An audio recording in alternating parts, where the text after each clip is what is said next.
Here's a bold statement. Star Trek, the motion picture, is not the boring film many claim it to be. It's just often misunderstood. Released in 1979, Robert Wise's film marked the triumphant return of the beloved franchise after a decade-long hiatus since the original TV series ended in 1969. For years, fans had been limited to imagining the vastness of space through the show's budget-constrained sets, where alien worlds looked like California parks and extraterrestrial beings resembled actors in elaborate makeup. But the motion picture changed all that, aiming to elevate Star Trek to an epic scale, and it succeeded spectacularly. Consider this. The film dedicates several minutes to Kirk, William Shatner, and Scotty, James Doohan, simply flying around the USS Enterprise, allowing the audience to marvel at its grandeur. For the first time, the Enterprise felt like the massive, bustling spacecraft it was always meant to be.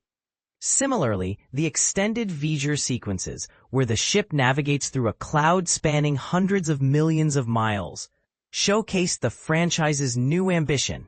Star Trek had finally broken free from its small-screen limitations, embracing the vastness of space in a way that felt both awe-inspiring and authentic. But here's where it gets controversial. While the special effects were groundbreaking, Gene Roddenberry, the creator of Star Trek, insisted they never overshadow the characters. In a 1979 New York Times article, he emphasized that the effects must serve the story and the people at its heart. This philosophy was a direct response to the rise of effects-driven blockbusters like Star Wars, which had revolutionized sci-fi visuals just 2 years prior. Michael Eisner, then Paramount's chief operations officer, pushed for Star Trek to match Star Wars' visual spectacle. But Roddenberry held firm.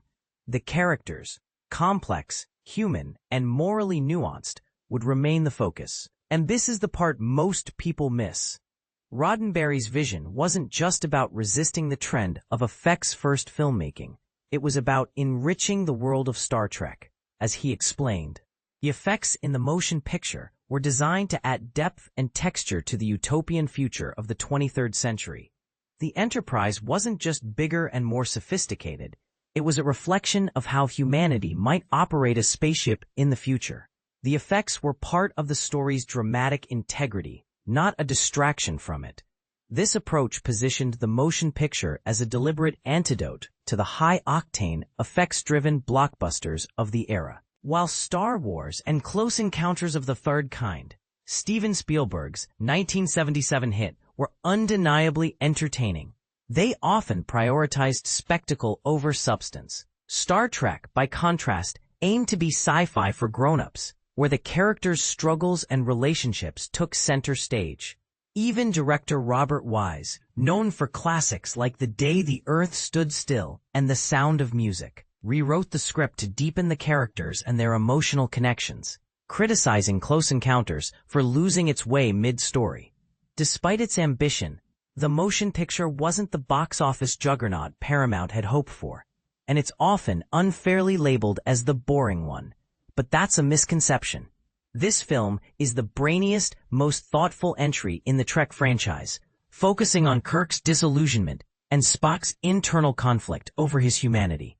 The effects are stunning, but they're a backdrop to the characters' journeys, a far cry from the spectacle-driven approach of Star Wars. So, here's a thought-provoking question for you. In an era where blockbuster filmmaking often prioritizes visuals over storytelling, does Star Trek the motion picture deserve more credit for staying true to its characters and vision? Or is it fair to call it boring because it doesn't conform to the fast-paced, effects-heavy norm? Let's discuss in the comments. I'm eager to hear your take.